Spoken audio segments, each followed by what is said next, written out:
আসসালামু আলাইকুম। আশা করি সবাই অনেক ভালো আছেন।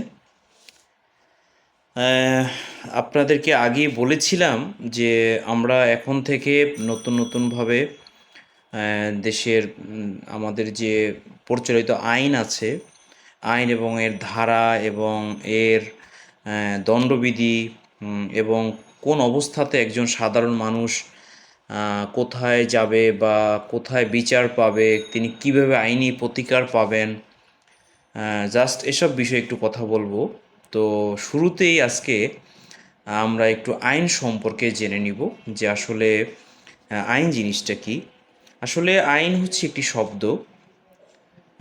এটি মূলত ফার্সি শব্দ। অনেকেই ভাবেন যে আইন এই কথাটি ইংরেজি না বাংলা না উর্দু না হিন্দি। আসলে আমাদের মনে রাখা ভালো। আমি জানি যে আমার অনেক ভাইয়েরা বা অনেক ফলোয়ার্স আছেন যারা